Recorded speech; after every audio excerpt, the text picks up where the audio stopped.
बिस्मिल्लाहिर्रहमानिर्रहीम अस्सलाम वालेकुम दोस्तों, आज की वीडियो अनार के पौधे के ऊपर होने वाली है। आपको हम बताएंगे कि अनार के पौधे से ज़्यादा आप फ्रूट किस तरह हासिल कर सकते हैं।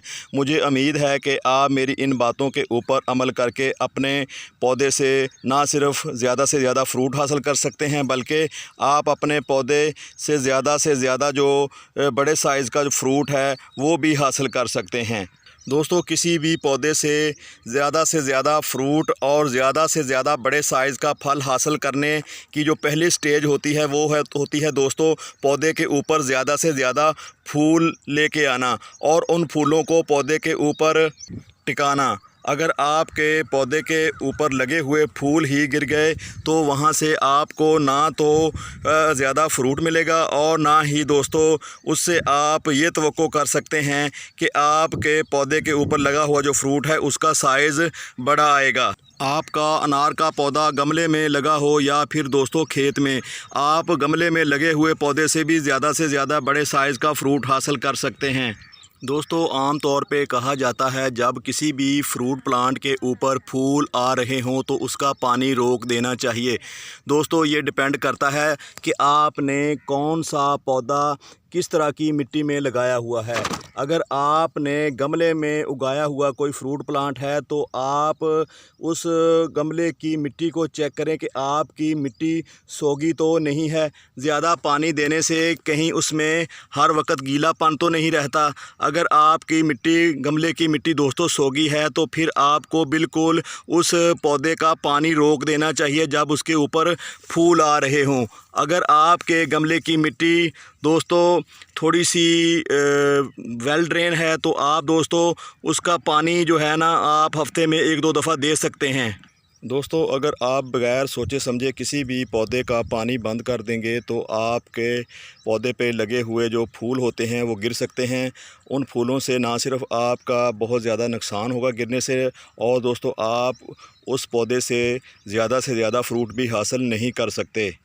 दोस्तों, अब बात करते हैं खादों की। आपको पता है कि से ज़्यादा फ्रूट लेने के लिए और इसका साइज़ जो होता है फ्रूट का, उसका साइज़ डेवलप करने के लिए खादें बहुत ज़्यादा अहम किरदार अदा करती हैं।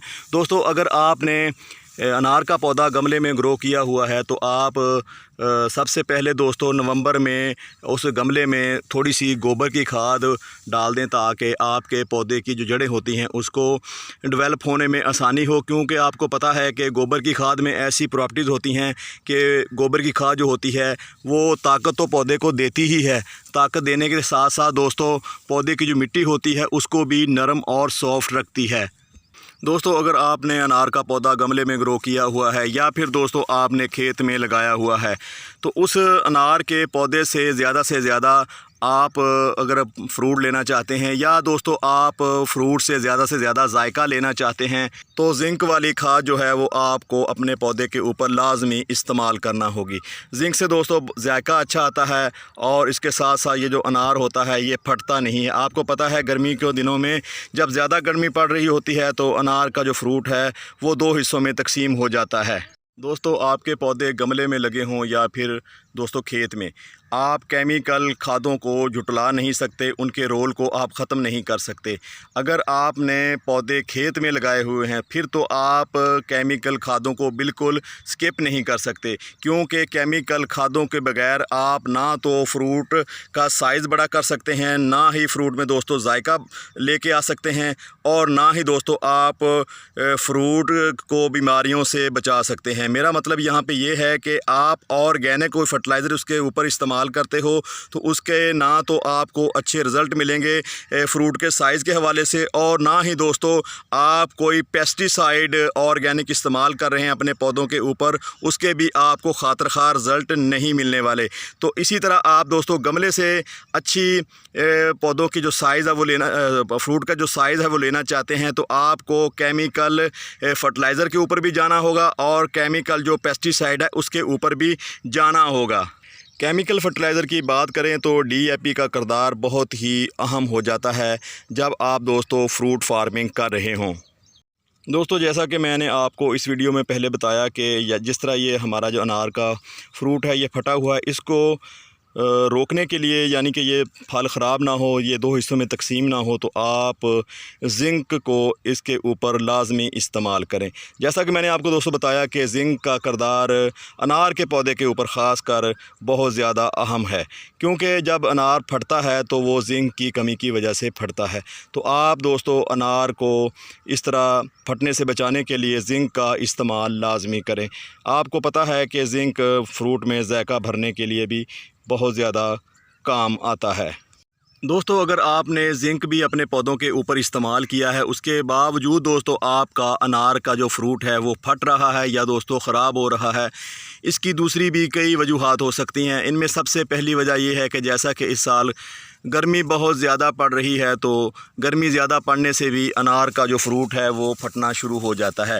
इसलिए दोस्तों, आपने अगर गमले में पौधे को लगाया हुआ है तो फिर आप लाजमी 1-2 दफ़ा दिन में इसके ऊपर शावरिंग से पानी जो है ना फेंकें, ताकि आपके पौधे को जो है ना गर्मी नहीं लगे, जिसकी वजह से आपके पौधे के ऊपर लगा हुआ फ्रूट भी महफूज रहेगा। दोस्तों, अनार का जो पौधा होता है ये ज़्यादा गर्मी को बर्दाश्त करने के काबिल नहीं होता। यूँ तो वैसे इसकी अनार की बहुत सारी वैरायटी आ चुकी हैं जो गर्मी में भी सर्वाइव कर जाती हैं, लेकिन आपको पता है कि अफ़गानिस्तान जैसे मुल्कों में अनार बाकसरत पाया जाता है। जैसा कि एक किस्म कंधारी जिसे हम बोलते हैं वो अफ़गानिस्तान से ही उस किस्म का तल्लक है। तो इसको जो ज़्यादा टेम्परेचर की ज़रूरत नहीं होती, ज़्यादा टेम्परेचर में अनार का जो फ्रूट होता है वो ख़राब होना शुरू हो जाता है।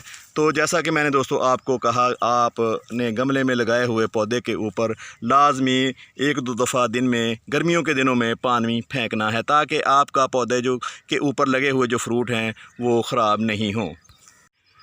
तो खादों की बात मैं कर रहा था कि अगर आपने गमले में पौधा कोई अनार का लगाया हुआ है या और भी कोई फ्रूट प्लांट लगाया हुआ है तो आप DAP का इस्तेमाल लाजमी करें।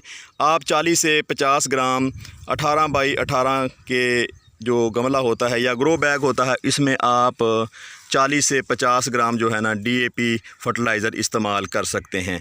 तो DAP को आप लाजमी अपने पौधे के ऊपर इस्तेमाल करें, ताकि आपको यहाँ से अच्छी पैदावार मिले और जो पैदावार मिले उसका साइज़ भी बढ़ाए। दोस्तों, उम्मीद करता हूँ कि आज की वीडियो आपको लाजमी पसंद आई होगी। अगर आपको दोस्तों वीडियो अच्छी लगी है तो फिर लाइक तो बनता है। तो आप अगर मेरे चैनल पे नए हो तो प्लीज़ मेरे चैनल को सब्सक्राइब भी कर लें। तो दोस्तों, मिलते हैं किसी अगली वीडियो में, तब तक आपसे इजाज़त चाहते हैं। अल्लाह हाफ़िज़। अस्सलामु अलैकुम वरहमतुल्लाहि वबरकातुहू।